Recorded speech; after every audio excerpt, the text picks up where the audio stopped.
વિદ્યાર્થીઓની રજૂઆત સાંભળ્યા વગર રજિસ્ટ્રાર સાહેબ ઓફિસ મૂકીને ભાગ્યા. એનએસયુઆઈ દ્વારા હલ્લાબોલ.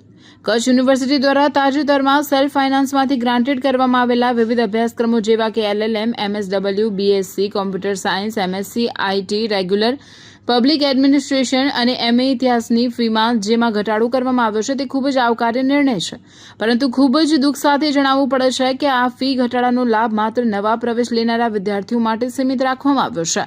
આ બાબતથી વર્તમાન બેચના વિદ્યાર્થીઓમાં ભારે અસંતોષની લાગણી ફેલાયેલી છે. તેનો લાભ દરેક વિદ્યાર્થીને સમાન રીતે મળવો જોઈએ.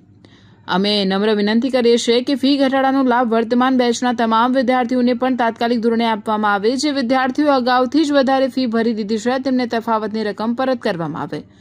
આવેદનપત્ર આપતી વખતે કચ્છ જિલ્લાના એનએસયુઆઈના પ્રમુખ ઋષિરાજસિંહ જાડેજા, કૃષ્ણરાજસિંહ જાડેજા મોટી સંખ્યામાં વિદ્યાર્થીઓ ઉપસ્થિત રહ્યા હતા. हाय रे विशी, हाय हाय हाय रे रजिस्टर, हाय हाय हम हमारा हक मांगते, नहीं किसी से भीख मांगते, हम हमारा हक मांगते, नहीं किसी से भीख मांगते। हाय रे विशी, हाय हाय हाय रे रजिस्टर, हाय हाय हाय रे विशी, हाय हाय हाय रे रजिस्टर, हाय हाय। ઋષિરાજસિંહ જાડેજા, પ્રમુખ કચ્છ જિલ્લા એનએસયુઆઈ. આજ રોજ કચ્છ જિલ્લા એનએસયુઆઈ દ્વારા વીસી સાહેબ અને રજિસ્ટ્રાર સાહેબને રજૂઆત કરવા માટે ગયા હતા. મૂળ વિષયમાં એવું હતું કે થોડાક દિવસ અગાઉ કચ્છ યુનિવર્સિટીના 5 ડિપાર્ટમેન્ટને ગ્રાન્ટેડ કરવામાં આવ્યા હતા અને તેની ફીમાં ઘટાડો કરવામાં આવ્યો હતો, પરંતુ હકીકત કંઈક અલગ જ છે. કારણ કે જે વિદ્યાર્થીઓ અભ્યાસ કરી રહ્યા છે 3જા સેમેસ્ટરના અને 5મા સેમેસ્ટરના, એ વિદ્યાર્થીઓને કોઈ પણ જાતની ફીમાં ઘટાડો કરવામાં આવ્યો નથી. માત્ર ને માત્ર એવા વિદ્યાર્થીઓની ફી ઘટાડો કરવામાં આવ્યો છે જે પ્રથમ સેમેસ્ટરમાં અભ્યાસમાં એડમિશન લઈ રહ્યા છે, જે નવા વિદ્યાર્થીઓ છે.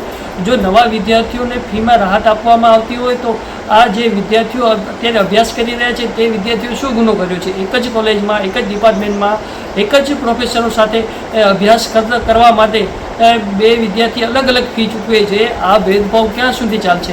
અને જ્યારે આજરોજ અમે વીસી સાહેબને રજૂઆત કરવા માટે આવ્યા, પરંતુ સાહેબ પાસે ટાઈમ જ નથી વિદ્યાર્થીઓની રજૂઆત સાંભળવાનો. પોતાની એસી ચેમ્બરમાંથી બહાર નીકળવા નથી માંગતા. પછી રજિસ્ટ્રાર સાહેબ પાસે રજૂઆત કરવા ગયા ત્યારે રજિસ્ટ્રાર સાહેબ અમને રજૂઆત કરવા સાંભળવા માંગતા નહોતા અને પોતાની ચેમ્બર મૂકીને ભાગી ગયા.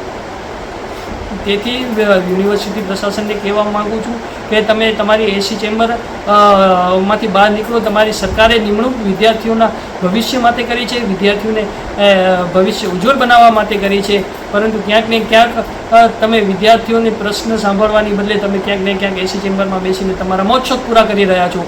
આવનારા દિવસોમાં તાત્કાલિક ધોરણે આ બાબતે કોઈ નિર્ણય લેવામાં નહીં આવે તો કે જિલ્લા એનએસયુઆઈ દ્વારા ઉગ્રમાં ઉગ્ર આંદોલન કરવામાં આવશે.